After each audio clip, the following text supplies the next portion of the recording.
All right, new day, new topic, new math video. Today we're going to talk about the L'Hopital rule. This is for any limits you could not find. So let's say I were to find a limit of x. So limit as x approaches infinity. Well, if we imagine the graph, it's just going to go like all the way to infinity.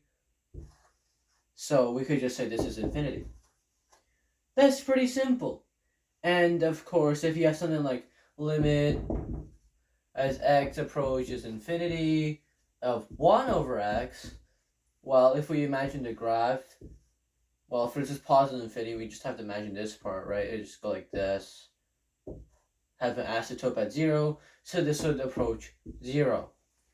Now, the problem is, what if you have something like limit as x approaches 0, sine of x over x.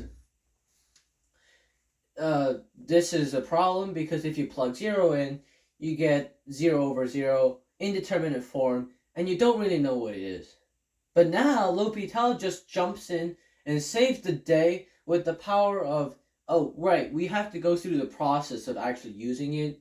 So the first step, apparently, is to plug the numbers in. If you just see, well, sine of 0 is 0, and that's 0, 0 over 0 is no good. So you have to write limit as x approaches 0, sine of x equals 0. And unfortunately, you cannot write this equals 0 over 0 because they got rid of that. Because you can't have something equal in indeterminate form. So, yeah, x approaches 0 and x, well, this is just becomes 0. And you could say indeterminate form. L'Hopital says you can take the derivative of the top and the derivative of the bottom and then do the limit. Well, the derivative of cosine, no, the derivative of sine is cosine. So cosine of x over derivative of a variable is just 1. That looks like a really wimpy one. So I will erase it and put 1. And now we can do limit as x approaches 0. And if you put 0 here, cosine of 0 is actually 1. If you imagine it will look like this. And it starts out here. And that's here is 1. And 1 over 1 equals 1. That's basically what L'Hopital rule says. And if you have a situation where this shows up as indeterminate form again, and you don't know how to solve it, just do it again. And then if it doesn't work, just do it again.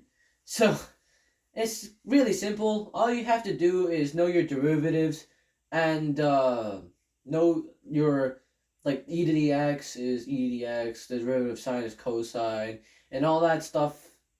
And that's basically it for today. Really short one.